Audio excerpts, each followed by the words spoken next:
Hello, and welcome. This is the latest edition of the meeting of the Gold Mines. I am one of your hosts, the blunted one, the one behind the logo, the one behind uh, one of the PGM brothers here. I cannot do this by myself. I have a couple of my PGM brothers here with me. We got Zen, Born Rebel. We also got KB Brown. And we also got the newest and latest edition of one of the PGM brothers, Mr. Playoff Mode. What's up, fellas? How are you guys feeling this evening? What's What up? happening? What What's up? happening? Feeling good. Feeling Feeling good. real Feeling good. good. Right? We're all feeling good right now, right? All feeling good. Yeah. Yeah. So, game three, it is now over. The Lakers are now 2-1.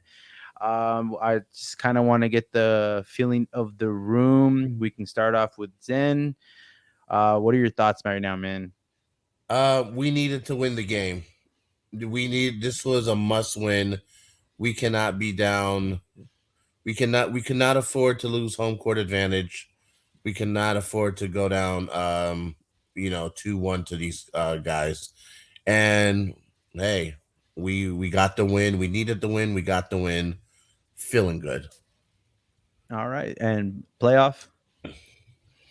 Yeah, man. Just to echo what Zen said, feeling really good. I mean, the game started off a little bit shaky, uh, and the you can see worry all up and down the timeline on Twitter. But I mean, they showed what they've been doing all year, which is being resilient. That's how we're even in this position in the first place. So it was good to see them fight back and take control of the series. Yeah, that was actually one of my words I described this team kind of towards the end of this year. The season was resiliency. KB, man, how you feeling, bro? Pretty good. Got the dub. Can't complain. Yeah. LeBron, AD, and D'Lo. That's all I gotta say, man. Those three guys played top of the game, secured the win. And the best part about it when the Lakers win is when you see LeBron James take those shoes off, icing with 8 minutes left in the fourth. Okay, and so I do have a question for you guys, and whoever can take the mic first is what really stood out to you guys most in Game Three. Um, I'll go first if y'all don't mind. Normally, you'll see tweets on the timeline talking about the look on Braun's face or the look on AD's face after the game, and especially coming off of a loss when they're sitting there on the bench and they kind of know the game is over. And so I was expecting LeBron to come out with a lot more intensity. Especially in the first quarter, I thought he was really gonna like kind of come out, set the tone for the team. But instead he was really passive. He didn't take a shot the entire first quarter. Yeah, And that's what got me a little bit worried because the Warriors, they got up, and it seemed like they were just kind of taking control of the game. And so I felt that was really a scary moment where we could potentially, um, you know, we have a bunch of young players on our team after the trade, and the Warriors are battle tested. That core group is battle tested. So I was really concerned that we were going to just kind of let the game go like we did in game two. But yeah, they were able to turn around like we talked about and regain control of the game. And I think going forward, well, I'll say that a little bit later on. But yeah, LeBron's approach to the game in the first quarter was probably the most surprising thing to me. But I'm glad he was able to turn it around for sure. yeah. I mean, like, I think what stood out to me the most in Game Three was kind of the adjustments that Darvin Ham made. Like, I think he's probably one of the better coaches to do like next game adjustments is what I've noticed. And I think that for me that's what like stood out the most because he made quite a few different adjustments. Like we saw Lonnie in there longer than expected. Um, Again, like even with LeBron being passive in the first quarter, I feel like that's kind of what the game plan was the whole time. I tell you, even Tony kind of spoke on it during the playback. So that it was definitely the next game adjustments for Darvin Ham had for game three for me is what stood out the most. What about you, KB or Zen? I mean, for myself, I seen the adjustments that we made. I think in game two, I think we all talked about it before. It was we adjusted too much to just a little just to Jermichael Green coming to the starting lineup, and we kind of we over adjusted. That's the correct word. Over adjusted, and I think game three, playing at home, you got the crowd behind you. That's a big thing. The biggest game. Well, these are the two biggest games we can play in this series because we need to make sure we hold down home court, but when we go to SF, we have to take another one. So tonight we did what we needed to do. My bad, Zane. Go ahead, bro. Oh no, no. I guess look, what stood out to me the most was the in game two when Steve Kerr, made that switch, swapping out Looney for Jermichael Green. We were rattled by it, even though AD would have the size advantage, even more so over Green than he would with Looney. We were rattled. They pulled them out, and it pretty much was a parting of the Red Sea. So what stood out to me the most was the fact that once again they went with the Warriors went with Jermichael Green, and we were settled, we were calm. We found a way to provide balance where AD was still, getting pulled out a little, but quickly was able to recover and control the paint. He had great defensive presence. I think he had 4 blocks in this game. So that's what stood out to me was how AD adjusted to what the Warriors were doing offensively. So yeah. Okay. Uh, I know playoff. You're about to touch just a little bit on it. What were your thoughts on Braun's performance tonight?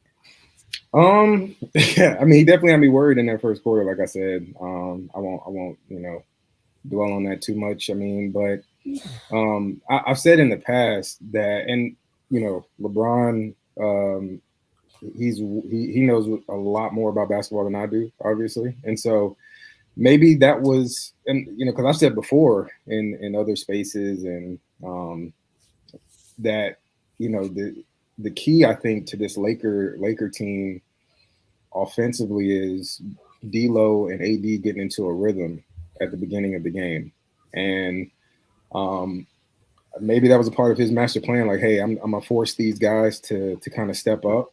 Um, and we saw D'Lo get hot, especially in that second quarter. AD was doing his thing, um, and I've said this to Zen before. Bron being as he's one of the greatest players of all time. So he can pick his spots, and I think that's exactly what he ended up doing tonight. He kind of knew when he needed to get aggressive, especially trying to get into the paint, get to the rim, get foul calls. Point blank period. You're going to hear Warrior fans complaining about the free throw differential, but they've been one of the worst fouling teams, in the league this year. And that's who this time of year you are who you are. And so I feel like that's what we're doing. We're just kind of taking advantage of the bad habits that they have. But Yeah. I mean, D'Lo, Bron, and AD all had 20 plus tonight, and I feel like this team is at its most dangerous when everybody is able to chip in. So I was ultimately happy. I could, to be honest, I could care less how many points Bron scores as long, or AD scores or whoever scores, as long as we win the game. That's what ultimately was most important to me. But I mean, he definitely had a good performance, and Yeah. as long as he's invested on the defensive end, I'm more concerned about that than what he does on the offensive end, to be honest with you. So because we need it in this Yeah. league. What about you, Zen? What are your thoughts on Braun's performance tonight? Well, let's see. He didn't shoot the ball in the first quarter. He so essentially he got 21 points in 3 quarters. Mm-hmm. Yeah. Him. The thing with Braun is that look, no matter if you want to say he is 38 years young or 38 years old, he's 38. So all of a sudden, him not. First of all, he's playing more off ball than we have seen him, throughout this series. Now, when he didn't shoot at all in the first quarter, he had 4 rebounds, he had 4 assists, which is great. Especially for so early in the game. But for him not to shoot, him not scoring 0 points but zero shot attempts, it's like, okay, what is this? We've never seen this before. So it was something to get used to. But then, hey, I think he had, by the time it was halftime, he had like 10 points. He finished the game with 21. He made, KB mentioned it beforehand. He shot 50% from three, so he finished off with a solid game. But him not shooting in the first quarter was something to get used to. And then also, hey, when it came time to really turn up that energy, they had that one play where he practically hopped over the front row, then ended up running up the stairs, um about 7 rows up, because of his momentum. He had to take a breather for a minute. He had to take a breather just because of that. So I thought his performance was solid.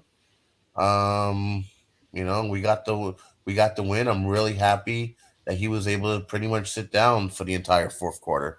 Yeah, yeah. Like for me on Braun's performance, I thought again, yeah, he had a pretty solid game. I I want to say the first half. I want to say it was kind of like premeditated almost because if you look at like the first quarter, he was kind of controlling it, but being like almost like what we've seen in the past him do is being a point guard and kind of facilitating the offense. So him not taking shots, I think we've seen before, but just in small was like a small example of it. We've seen it, but we haven't seen it enough.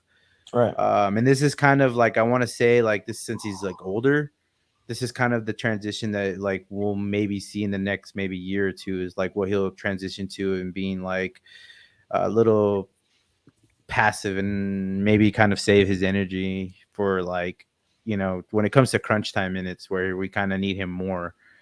So that first quarter didn't really have me too worried, but it definitely is something to like get used to because like we're not completely like whoever's watched Braun for the last 20 years, like it's not something you see. It's not like often you see him like be super super passive. I'm not taking shots. So but he had a pretty solid game overall. I mean 21 points, 8 assists, what is it, 8 rebounds, 50% from the field. I mean you can't get any better than that really. I mean it could be better, but it's pretty solid. I mean it's kind of you kind of want to spread the load around, especially for a 38-year-old. So pretty solid game for him, in my thoughts. What Yeah, I about you, mean, Yeah. KB? and he shot 50. Oh, go ahead, KB. Sorry. No, go ahead, go ahead, N- go ahead, bro. What were you say? No, go ahead. Go ahead. No, I go was saying ahead. he shot 50% from three. On 4 threes. He was 2 for 4. And I think we've all kind of been saying since the beginning of the series we don't want him shooting 8 or 9 threes a game. And so I was really happy to see him kind of cut down on that number, and be more focused on getting his shots and having an impact at the rim. So Yeah, No, I hey, mean, what I was gonna say was for me, just when it comes down to the game, execution's is the biggest thing. So when we were given that execution, we're actually moving the ball, we are moving it out. That was good. Was I worried that LeBron scored 0 points? At first I was, but then once I seen what his strategy was and what he was trying to do, that is probably one of the biggest things that I kind of liked about it. So I had nothing against it. yeah, like I don't know. It was interesting. This like his whole first quarter was like, what do you like? What do you like? What are you doing? Like, what's going on, Bron? Like, are you all Exactly. right? Like, is everything okay? Like, he's out there and getting then you saw cardio. him like because if you see him like he's controlling the ball. So I was like, okay, so we got point guard LeBron right now. Okay, I can see because if you look at it, like he was getting D'Lo involved, he was getting AD because and he was getting that for whole first half. I think he was kind of premeditating the whole offense. So D'Lo was involved. AD was involved because D'Lo had like 20 points, I think, or 19 points by the first half. So I mean, it was different. So like that, and I want to say that was like adjustments with Darvin Ham and with LeBron, because I'm sure LeBron has some type of say how the offense runs. And I guess that would go into like our next segment here is like, what do you guys think of like Darvin Ham's adjustments for this game? Like, are you guys happy with it? Were you happy with the Lonnie minutes? Were you happy with the couple of minutes that we saw from Wenyan? No Troy Bound minutes until like the garbage time. Like, what were your guys' overall thoughts with Darvin? The only thing I didn't love was seeing Bron and Rui at the 4 and 5 in that second quarter, and I think it happened at the end of the first quarter as well. Um, especially if Looney is in the game. I feel like that's basically we're conceding offensive rebounds to Golden State, and Golden State isn't a team that you can allow to get, you can't allow them to get loose balls and another chance to get another bucket and hit a three, because it's just so demoralizing for the defense. So I didn't really understand that, but um, you know, definitely didn't see that trapping. Well, we saw it, kind of here and there, but not as heavy as we did in the last game. And I think we've kind of reached the point where it's like we're gonna let if Steph is going to beat us by just being going nuclear and putting up 40 or 50, it's like let it happen. Like Yeah. it is what it is. If they want to run that high pick and roll action, and because that tires him out as well. Yeah. So, if he if he's going to beat us, he's going to beat us. And some nights he's gonna go nuclear and hit incredible shots. He's Steph Curry, but when you double them and you allow them to play 4-on-3 and kind of get downhill and get to the basket, that's what happened in the last game, and that's where we lost it. I was really happy to see Lonnie. I think some of us have been calling for Lonnie Walker minutes. Tony, our guy Tony from PGM called it Yeah. out. First Exactly. one. Yeah. Lonnie. I mean, Tony definitely called it in the watch party.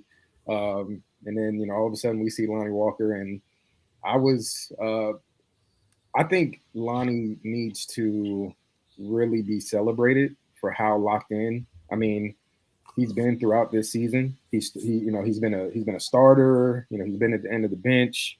Lost his minutes, his playing time after he got injured. It's been it's tough to stay locked in when you're not really sure if your number is going to be called on a night to night basis. So for him to come in, play competent basketball, he wasn't afraid of the moment. I mean, he knocked down shots.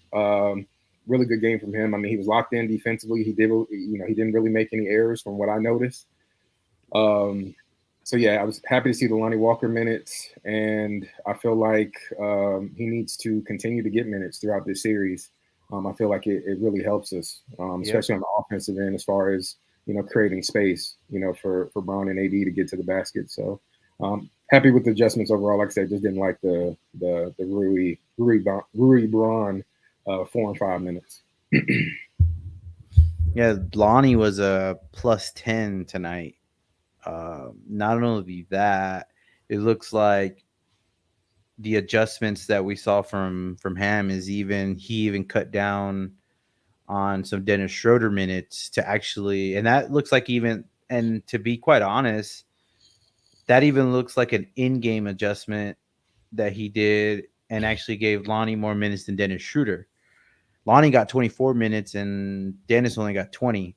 So we might be seeing something here. I mean, this is a smaller team; they're a lot faster. So again, we got to give credit where it's due for Lonnie staying locked in and ready to go. And it'd be nice to see him actually in game 4. See if he's completely locked in. So I'm actually pumped for those adjustments that Darvin Ham had made.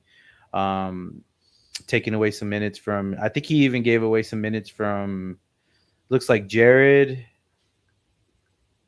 Yeah, and Vando, Dennis.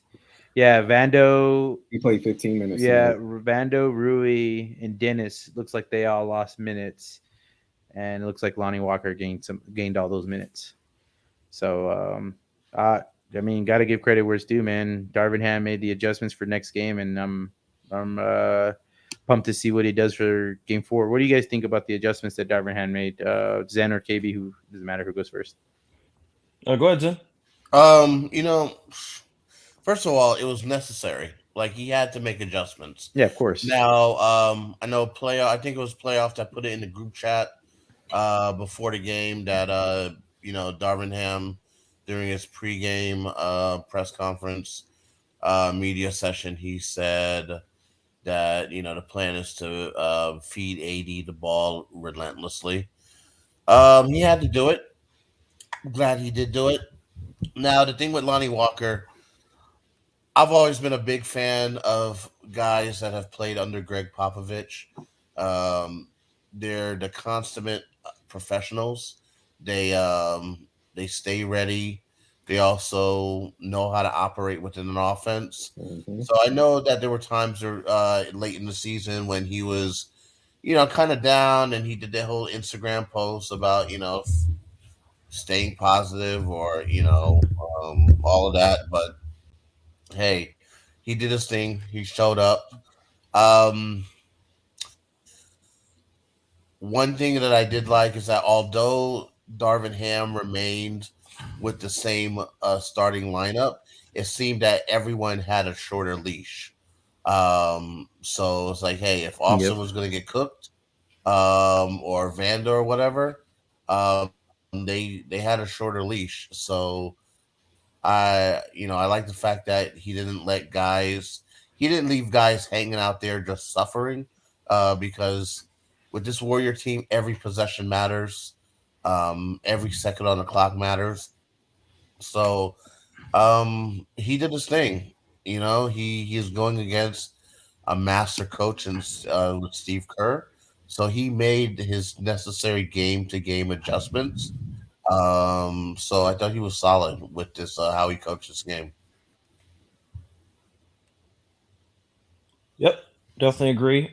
For me myself, I was more on the fact where it came down to look. Shout out to Darvin Ham, and I'm giving him kudos because he had the stay ready group. He had them running, training, playing against the starting lineup, and we ready to go. And the thing that I kind of feel bad for Lonnie is he got the shortest end of the stick when Thomas Bryant and Dennis Schroeder went out.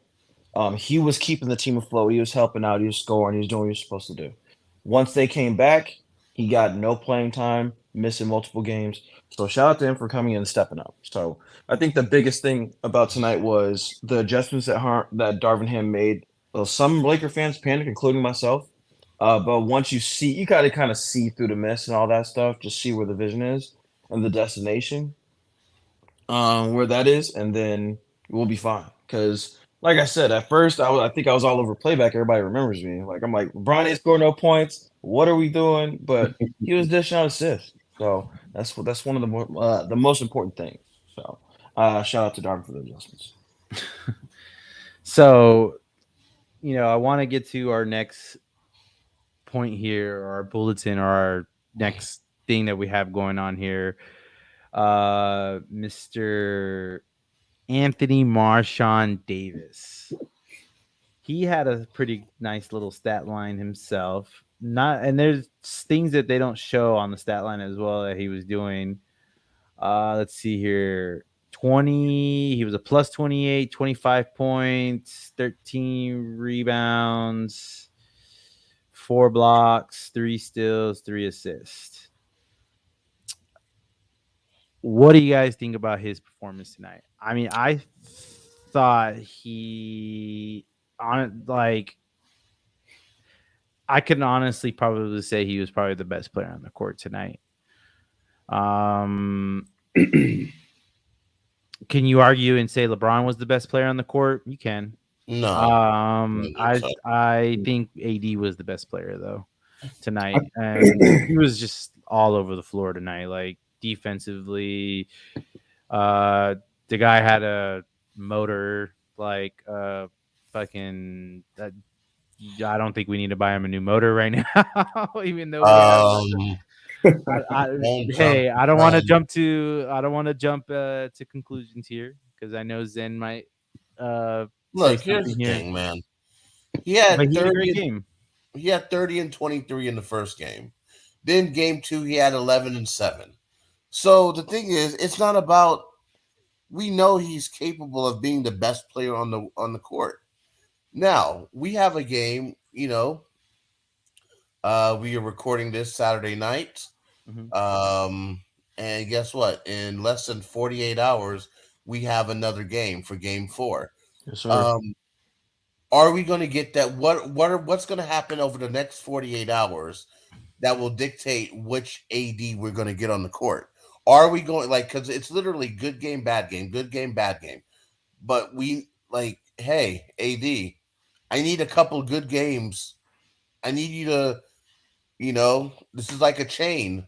Like, we need you to put together, consecutive good games. Yep. Oh yeah, did he do his thing? Absolutely. But then my question is, because the thing is, what were we saying before the game?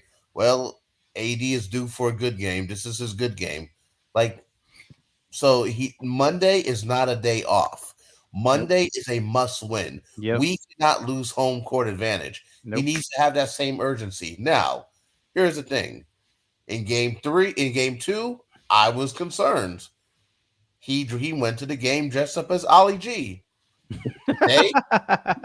Today he wore a button-up Marvin Gaye t-shirt. So not t-shirt, a button-up shirt. Hey, what did I tell you earlier today about that button up though? Hey, so look, I'm glad I didn't have to ask what's going on. I'm glad that he said, "Yo, let's get it on." I'm glad that he decided to say, "Hey, ain't no mountain high enough." Okay, I'm glad. All right, I did not want to say "mercy, mercy me." I did not want that to happen. So you know what? Hey, let's get it on. He got it on. So I need that same energy. I need that Marvin Gaye energy for Monday. I thought he had a good game. I thought he had a pretty good game, man. There's a lot of things that they're not showing on the stats that he was doing because he was fucking all over the floor tonight. All over the floor. All over the floor. All over offensively, defensively. Like he was there, man. Like And- he was there. And Like I even couldn't the question his stuff he motor ripped- today, but could we question his motor on Monday? Maybe. But for tonight, Hey, Motor Monday. Yeah, but I for mean, tonight he was yeah, he definitely was all over the floor, man. Like he definitely, yeah. That I told you before the game when you said he was wearing that Marvin Gaye shirt, that gay shirt. What I tell you, I was like, oh, it looks like we're winning tonight. Hey, let's get it on. Yep. So yeah, I mean, it's definitely a frustrating experience, and Zen and I have gone back and forth on the whole AD thing many times, but he's gonna get his jokes off. But it is frustrating when you have a player that can look so dominant in game 1 and then just look, the complete opposite in game 2. I'm trying to think back to the 2020 playoff run. I don't remember his performance being so up and down, but I'd really have to go back and look at the numbers. But yeah, I mean, he was dominant AD again, and I think in order for this team to continue to move forward and progress to the playoffs, he's going to have to be the best player offensively and defensively. And like I said, 4 blocks, 3 steals. Unfortunately, there's really not a stat for altered shots because you can see anytime Steph, Clay, any of the Warriors get close to the rim and AD is there, his ability to alter their shots and just instill that fear in him it's unmatched. And he's our defensive anchor. I mean, you can see it immediately when he went off the floor tonight. It was a layup line. They were getting to the rim constantly. So yeah, I mean, we'll see what we have in store for Monday. And like I said, it's a frustrating experience because we don't necessarily know. But Game 4 is the most important game in the series. If the Lakers win, then the series, in my mind, is virtually over. LeBron has never lost a playoff series when he's been up 2 games. So it's like Zen said, it's super important that the Lakers get the win on Monday. Yep. But yeah, man, I just need, the discourse around AD. It gets nasty after a bad game, and we all know, there are calls for trading AD. I see people posting on the timeline that he likes the game, he doesn't love the game because he had a bad game, and it's like I get it, but at the same time, we're not professional athletes. We have absolutely no clue what's going on in this man's head. So you know, um, I'm glad AD is on this team. I'll just say that. And if AD wasn't on this team, I don't feel like the Lakers would be in this position. So yeah. Where you at, KB?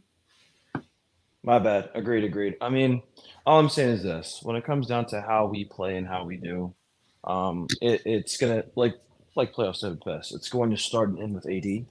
I have nothing against LeBron having an off game, even though we need him.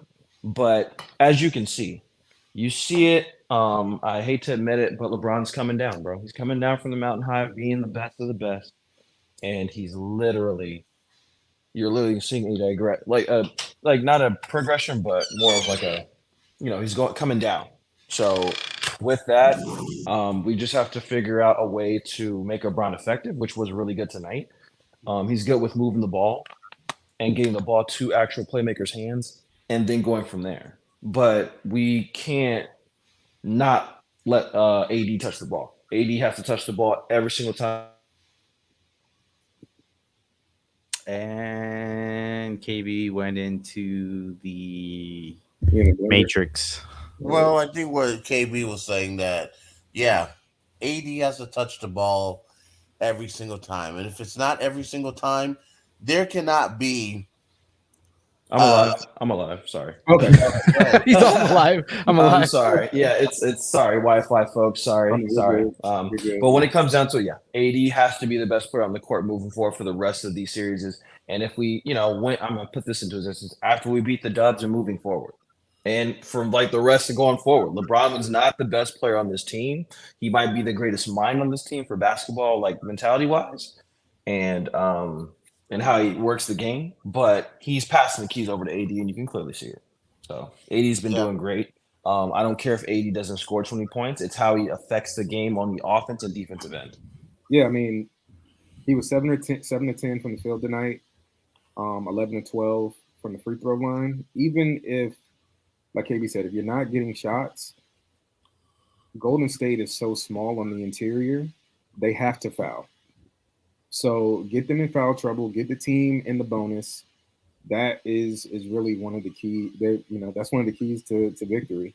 Um, and he just has to stay aggressive, even if the shot isn't falling. And I think that's kind of what we've seen is like in game two, he was missing shots that he made in game one, and then he decided to stop shooting. Um, and that can't happen if this team is going to be successful. Yeah, I think we all have had the thought that AD for us to win, for the Lakers to win this series, like AD has to be the best player on the court at all times. And I think that's the consensus now, like that he needs to be the best player on the court because, as we could tell from game one and game three, he's the best player on the court, and it results in a win. So, I mean, overall for performance for me, like I think I've already said it. He had a pretty great game, and really it boils down to what happens in game four. Like, what can we expect for game four? Like, is Darvin Ham gonna make some more adjustments? Is he gonna over adjust? Or like what to expect for game four, guys? Like, well, what do you think the key is to for us to win that game?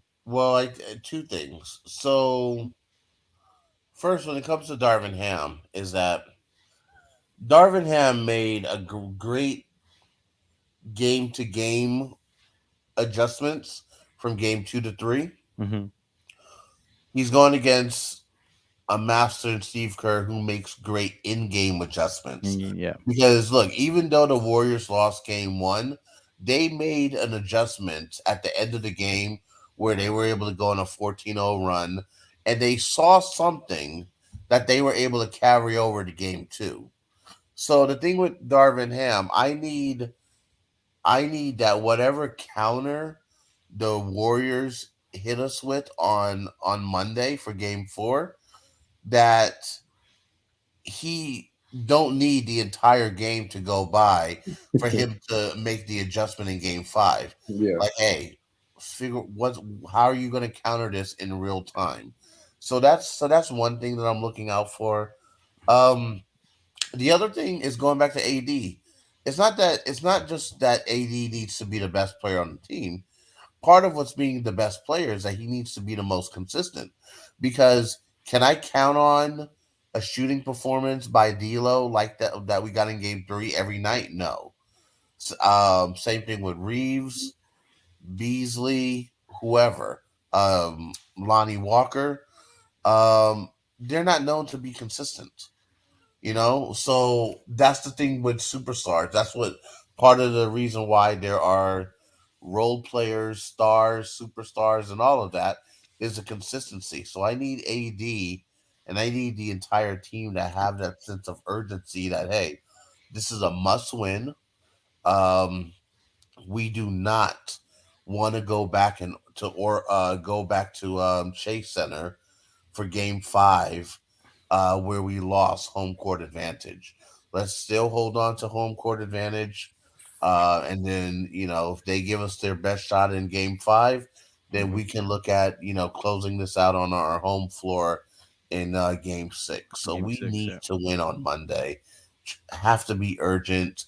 This is not the time to say, oh, you know, um, for us to be lackadaisical. Go ahead, Yeah. playoff. I got a long winded one, so go ahead. Okay, no problem. Yeah, I'm expecting the Warriors to come out and fight the same way they did in game 2 on Monday night. Um, they understand that if they lose that game, the series, their chances of winning the series take a very, very big hit. Um, so they're going to come out and fight, and I need our players to be locked in, and just ready to meet the intensity that they're going to be playing with. One thing, the Warriors shot 50% from three in games 1 and 2. They kind of, they definitely came back to earth tonight.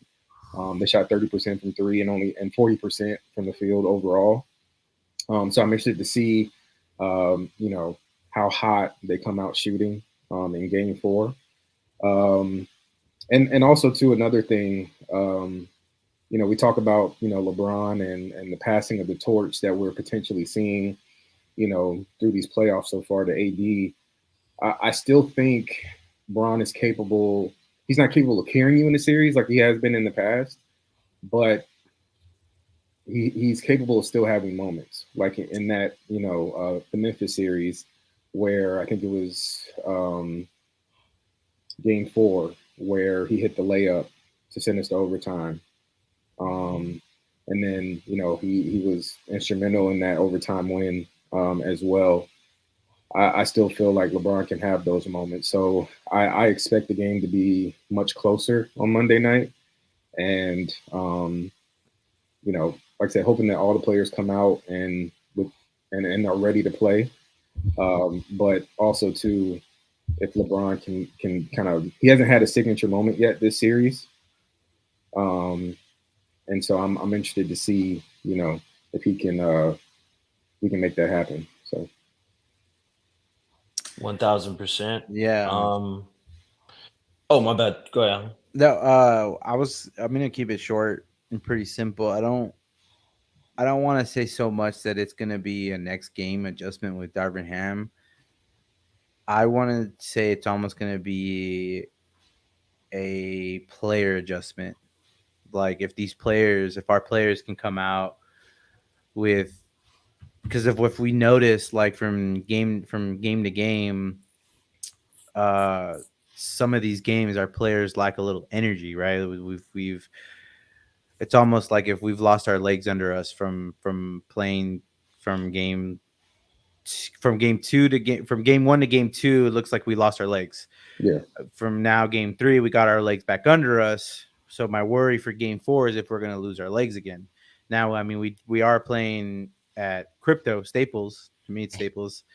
If we can come out um, come out with the tentative energy, with the mindset of like this is a must win game. Like, and that goes for everybody on the court. That means from starters to the stay ready crew to just everybody that's on the Lakers, like that whole entire bench. And we're talking from coaching unit to even the ball boy. Like, this is a really must win game for us because we really like Zen emphasized on it. Like, this is we don't want to lose that home court advantage because we don't want to go into what is it now? It's not Oracle Center. What is it? Chase Center, the Chase Center. The Chase Center. We don't want to go into Chase Center with a 2-2 series tied. So I want to say this is almost going to be a player adjustment more than a coaching.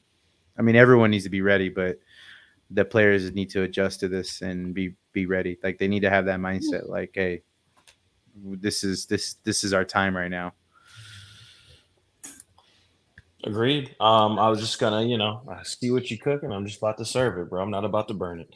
When it comes down to all of like what we've done, the expectation for Game Four is do not panic, and that's a word that's code word to Ham. The second game from the first game, we made an overcorrection based on them just changing their lineup. If we stick to what we know, that's fine. The best new adjustment I think we made when it came to what Darvin was doing was we gave Lonnie Walker some time. We're seeing what he can do. We're seeing what he is on defense, which we can help on, but athletically, he's dominant. He can kill it, he can get to the rim, can finish at the rim. And he's shooting the three at a high clip, I believe, too. So when it comes to it, when it comes down to the game four, we just have to calm down and play our game. I'm not worried about LeBron with Curry and Thompson. You can't stop them. You can only hope to contain them. They had a very bad shooting night based on the defense we were playing, which was pretty much switch everything and going over the screen. And if we can't get over the screen, we stay with the screener and the roller.